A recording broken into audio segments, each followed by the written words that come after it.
उपस्थित हैं आज आपके सामने, जहां देश में एक विषय निकल के आ रहा है क्रिप्टो करेंसी। जैसा कि सारा समाज, व्यवसाय, अर्थशास्त्र, हमारी करेंसी सब डिजिटल होते जा रहे हैं। और आजकल एक विषय जो कि बहुत ज्यादा चर्चा पे है, क्रिप्टो करेंसी। एक क्रिप्टो करेंसी क्या है? अब इस चीज को समझने के लिए लोग कुछ सर्च कर रहे हैं, कोशिश कर रहे हैं, जानने की कोशिश कर रहे हैं। हमारे दर्शकों ने भी काफी हमें कमेंट किया और इस विषय में जानने की कोशिश की कि क्रिप्टो करेंसी क्या है। अब इसमें कैसे निवेश करते हैं, कैसे इसका इस्तेमाल करते हैं? कई लोग इसका इस्तेमाल करके अरबपति भी बन गए हैं। और दूसरा विषय ये है कि हमारे भारत में क्रिप्टो करेंसी बैन है। अब क्रिप्टो करेंसी हमारे भारत में बैन है और 2022 के बजट में देखा जाए तो गवर्नमेंट ने, हमारी जो सरकार है, उसने इस पे टैक्स का प्रावधान रखा है। तो कैसे इसका इस्तेमाल होगा? क्रिप्टो करेंसी क्या है? क्या इसकी परिभाषा है? कैसे इसमें निवेश करेंगे और कैसे इसका इस्तेमाल करेंगे और क्या ये सुरक्षित है? बहुत सारे प्रश्न लोगों के बीच में हैं, मन में उठ रहे हैं। तो आज हम इन्हीं प्रश्नों के जवाबों के लिए हमारे साथ उपस्थित हैं हमारे खास मेहमान सीए मुकेश राजपूत, जो कि बहुत ही इस विषय को लेकर जानकार हैं और मोटिवेशनल स्पीकर हैं। एक लंबे समय से इस विषय को लेकर काम कर रहे हैं, तो हम उन्हीं से चर्चा करेंगे। तो सर, आपका स्वागत है। सबसे पहले आपका बहुत-बहुत धन्यवाद, आपके दर्शकों का बहुत-बहुत धन्यवाद। आपके इस चैनल के माध्यम से आपके दर्शक ये जानने का प्रयास करें कि बिटकॉइन आखिर है क्या? क्योंकि है क्या? आपका चैनल कहीं न कहीं ग्रामीणों से और ग्रामीण युवाओं से और गाँव से बहुत ज़्यादा कनेक्टेड है, तो मेरी हमेशा ये इच्छा रही थी कि आपके चैनल में आऊँ, बार-बार आऊँ, क्योंकि मैं भी कहीं न कहीं गाँव से ही था। तो सबसे पहले आपका जो विषय है कि क्रिप्टो करेंसी क्या है? देखिए सर, जी। जैसा कि हम जानते हैं कि आज हम जो नोट देख रहे हैं, ये भारत सरकार ने जारी किए हैं। अगर इससे कुछ साल पीछे आप चले जाते हैं, कुछ साल पीछे आप जाके देखते हैं, तो एक समय भारत में छुट्टे पैसे की बहुत कमी हो गई थी, यानी सिक्के नहीं छप रहे थे। तो लोग क्या कर रहे थे, अपनी-अपनी दुकानों की पर्ची लगा के ₹1 50 पैसे करके वो चलाया करते थे, अगर आप आज से करीब 20-25 साल पीछे जाते हैं तो। तो इसी कांसेप्ट को संतोषी नाकामोटा एक ऐसा व्यक्ति है जिसने बिटकॉइन को एक रूप दिया। एक्चुअली बिटकॉइन को समझने से पहले हम बहुत सिंपल भाषा में समझने का प्रयास करते हैं कि बिटकॉइन क्या है। देखिए, जैसा कि आप जानते हैं रुपया, आज रुपया हमारे पास फिजिकल रूप में है, हम जेब में रख सकते हैं, किसी को दे के सामान खरीद सकते हैं और इस रुपये पर गवर्नमेंट का नियंत्रण है। अब जब एक व्यक्ति, एक वैज्ञानिक था संतोषी नाकामोटा, उसके दिमाग में प्लान आया कि क्यों ना एक ऐसी करेंसी होनी चाहिए जो कंप्यूटर की दुनिया पे चले और जिस पर किसी का नियंत्रण ना रहे। जैसे मान लीजिए कोई भी मुद्रा होती है, चाहे वो इंडिया की मुद्रा हो, श्रीलंका की, अमेरिका की, हर देश की मुद्रा पर वहाँ की सरकार का, आरबीआई का कंट्रोल होता है। लेकिन वो चाहता था कि ऐसी मुद्रा बने जिस पर किसी का भी नियंत्रण ना रहे। अब उसने कंप्यूटर में एक बिटकॉइन बनाया सर। काफ़ी एल्गोरिदम सर्च करने के बाद एक माइनिंग करके एक रिवार्ड के माध्यम से बिटकॉइन का उसने जनरेट किया। अब बिटकॉइन जनरेट होने के बाद उसे वो रखे कहाँ? देखिए, अगर इस बिटकॉइन को वो किसी सर्वर पर रखता है, तो क्या होगा, उस सर्वर का जो एडमिन होता है, वो एडमिन उसको अधिकार पा लेगा और उसमें कब्जा कर लेगा। सपोज़ कीजिए मैं कोई सामान आपके घर में रखता हूँ, तो निश्चित है आपको उसका अधिकार मिल जाएगा। तो बिटकॉइन बनने के बाद वो कहाँ रखी जाए, ये सबसे बड़ा प्रश्न था। तो इस प्रश्न को दूर करने के लिए उन्होंने एक ब्लॉकचेन, चूँकि हमारा आज का विषय काफ़ी टेक्निकल है, तो मैं जी। कोशिश करूँगा कि उनको संक्षिप्त भाषा में समझाने के लिए कि अगर बिटकॉइन को कहाँ रखें, तो बिटकॉइन को एक साथ में उन्होंने 2009 में ब्लॉकचेन का एक आविष्कार किया। तो बिटकॉइन बेसिकली किसी भी सर्वर पर नहीं है। वो एक प्रकार से उस जो ऑप्टिकल फाइबर होती है, जो जो अपना इंटरनेट के वायर्स होते हैं, इंटरनेट्स होती है, उसकी दुनिया में ही वो घूमती रहती है। और जो ब्लॉकचेन होता है, वो ब्लॉकचेन क्या करता है, कोई भी पर्सन अगर मान लीजिए बिटकॉइन को परचेज़ करता है, सेल करता है, तो ब्लॉकचेन उस सबका ट्रांज़ैक्शन का रिकॉर्ड रखती है। सपोज़ कीजिए कि आपने एक बिटकॉइन खरीदा, तो बिटकॉइन खरीदा, उसका रिकॉर्ड कैसे रखेंगे, कहाँ रखेंगे, ये सारा का सारा काम ब्लॉकचेन का है। ब्लॉकचेन क्या करता है, हमेशा ब्लॉक बनते जाते हैं। दैट मीन्स एक ब्लॉक में रूपेश जी की इंफॉर्मेशन है। जब रूपेश जी ने ये बिटकॉइन मुकेश को बेचा, तो आपसे जो ब्लॉक है वो मेरे पास आ जाएगा, यानी मेरी मुकेश सिंह राजपूत की इंफॉर्मेशन उसमें जाएगी, और साथ ही साथ इंफॉर्मेशन भूपेश जी की आ जाएगी कि पिछले किस व्यक्ति ने ट्रांजेक्शन किया था। तो ऐसी बहुत लंबी, करोड़ों लंबी चेन बनते चली जाती है। अगर हम बहुत सिंपल भाषा में कहें तो बिटकॉइन एक प्रकार से कंप्यूटर की दुनिया में करेंसी है।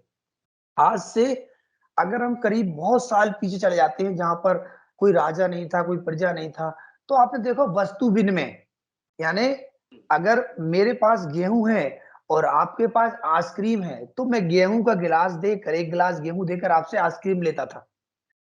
यही यही चल रहा था सर सबसे पहले। तो फिर ये वस्तु मैंने बंद होने के बाद मुद्रा करेंसी में आई। तो कंप्यूटर की दुनिया में जब बिटकॉइन उभर कर सामने आया, तो बिटकॉइन से क्या हुआ कि हम कंप्यूटर की कोई भी लेन देन कर सकते हैं। सपोज कीजिए हमको अमेरिका से कोई चीज खरीदनी है, तो हम क्या करेंगे, यहाँ पर बिटकॉइन खरीद लेंगे और अमेरिका में आईडी पासवर्ड दे देंगे, तो वो वहां पर खरीद लेगा। अब सबसे बड़ा इसका फायदा क्या है, चूंकि आप बिटकॉइन के बारे में बहुत ज्यादा टेक्निकल लैंग्वेज होने कर मैं सरल शब्दों में समझाने की कोशिश की। अब बिटकॉइन के फायदे क्या है?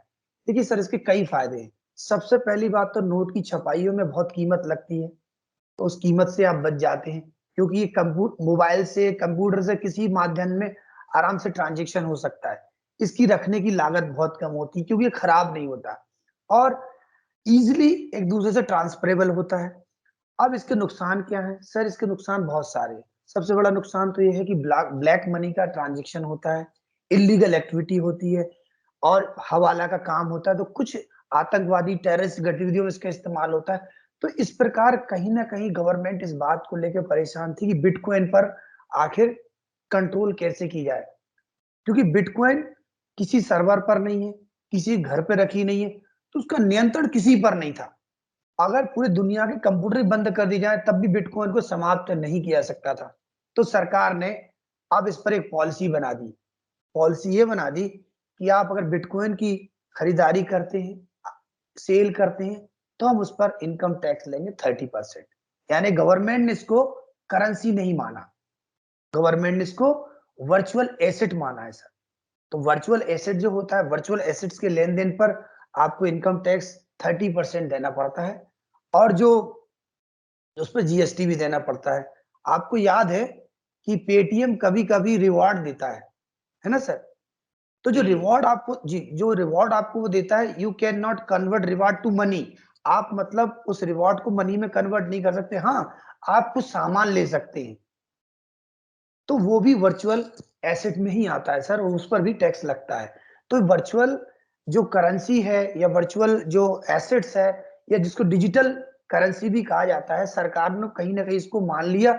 और जब सरकार ने इसको माना, तो उन्होंने कहा क्यों ना हम अपनी ही करेंसी लॉन्च करें, जिस पर हमारा अधिकार हो, यानी भारत का अधिकार हो।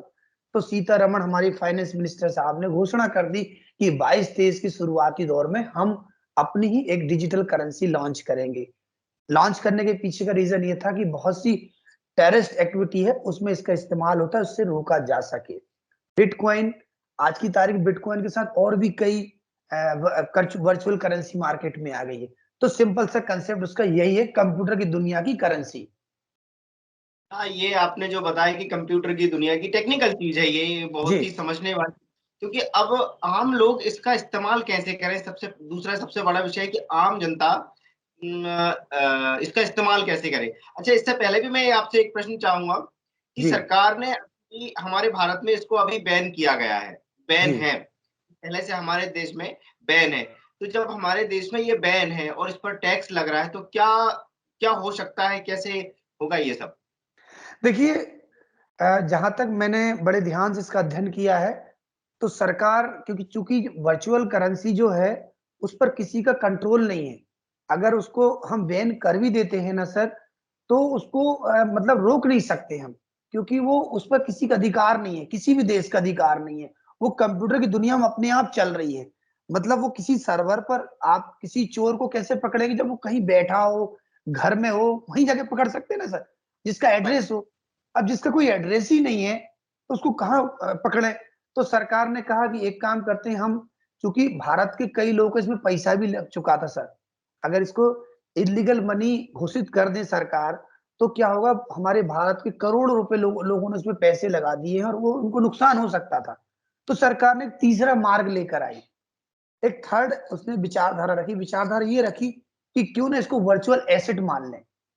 वर्चुअल करेंसी ना इसको अपन करेंसी नहीं मानते, इसको वर्चुअल एसेट मानते हैं। वर्चुअल एसेट जैसे कि मान लीजिए आज की दुनिया में जैसा कि हम जानते थे पहले, जमीन खरीदना हो तो आप जाके देखते थे कि हमारी जमीन है, इसको हम खरीदेंगे, फिर रजिस्ट्री कराने जाएंगे, नजूल के पास जाएंगे, तहसीलदार के पास जाएंगे। अब ये सब चीजें बंद हो गई।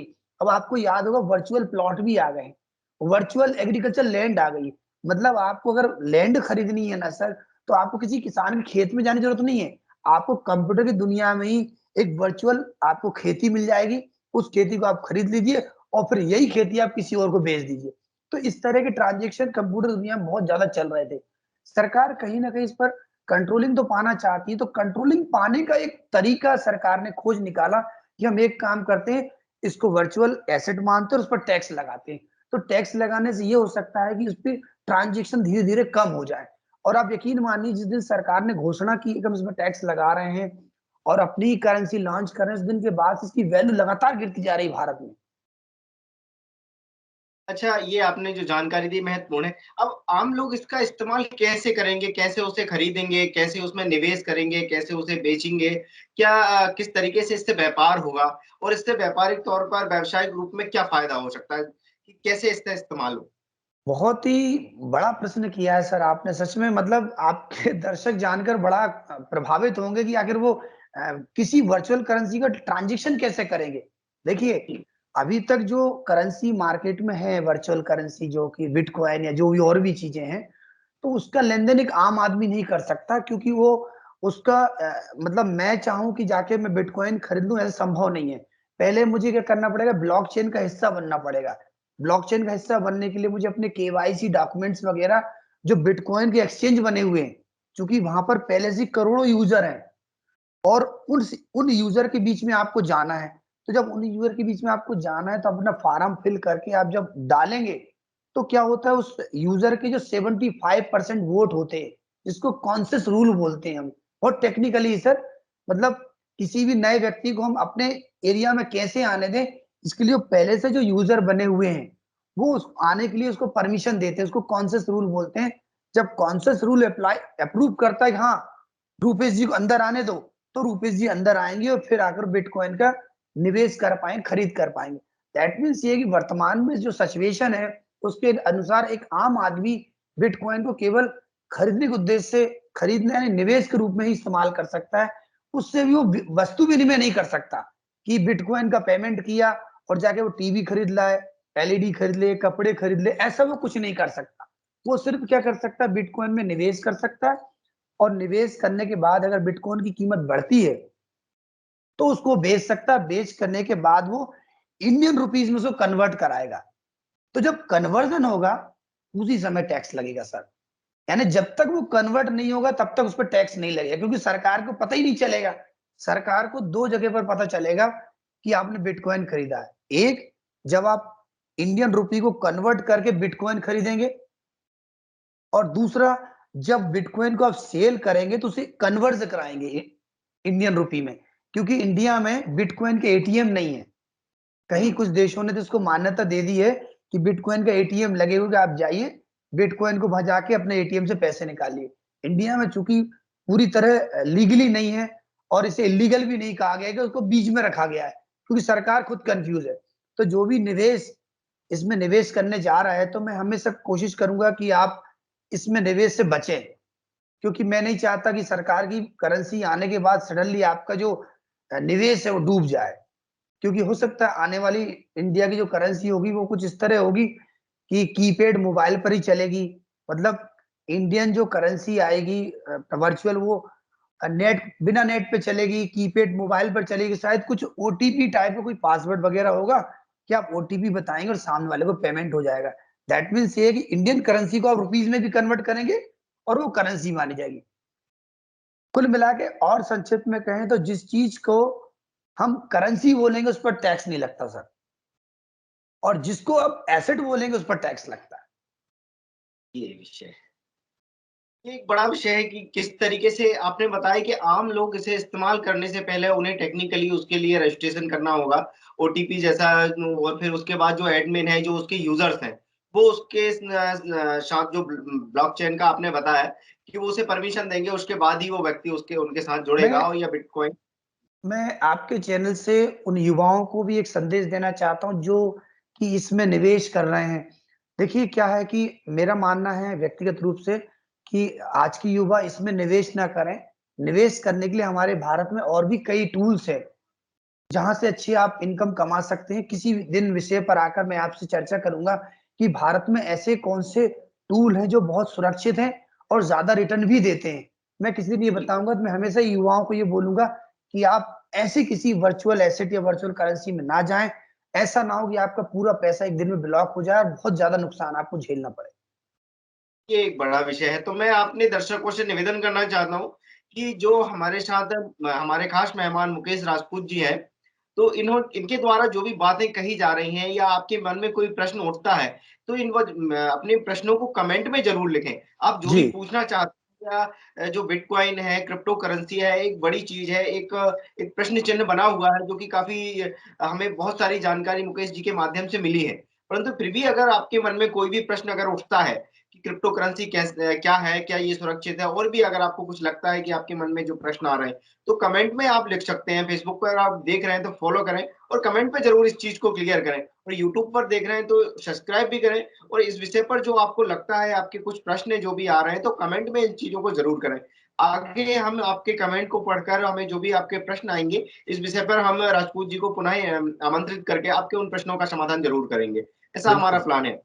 तो आपने जो जानकारी दी कि क्रिप्टो करेंसी क्या है, बिटकॉइन क्या है, कैसे इसका इस्तेमाल किया जाएगा, एक महत्वपूर्ण विषय था। क्योंकि आज का युवा जो जब से ये बजट में और आया है, क्योंकि बजट में जब बिटकॉइन के विषय में चर्चा हुई, तो हमारे देश में इसको काफी ज्यादा देखा गया है, क्योंकि बजट पूरा देश देखता है। जी, ज्यादा जी, तो जी। लोग बजट में क्या आ रहा है, हमारे लिए क्या है, क्या फायदा है, क्या नुकसान है, ये सारी चीजें देखी जाती है। तो उस वजह से अब बिटकॉइन एक नई पहचान लेने जा रहा है, और लोगों के मन में उसको लेकर कई प्रश्न हैं कि कैसे उसका इस्तेमाल करेंगे। तो जो आपने बताया कि किस प्रकार से हम उसे कर सकते हैं, उसका कैसे हम उसमें निवेश कर सकते हैं, कैसे उसे खरीद सकते हैं, एक बड़ा बड़ी जानकारी दी। तो मैं रूपेश कुमार, मुकेश जी राजपूत सीए हैं, मोटिवेशनल स्पीकर हैं। आपका मैं धन्यवाद करता हूँ, और बहुत-बहुत धन्यवाद जो आपने इतना समय दिया और महत्वपूर्ण जानकारी दी हमारे युवाओं को, हमारे दर्शकों को, जो कि इन विषयों को लेकर काफ़ी समय से अपने कमेंट कर रहे थे, और उनके मन में जो प्रश्न थे वो सामने आ रहे थे।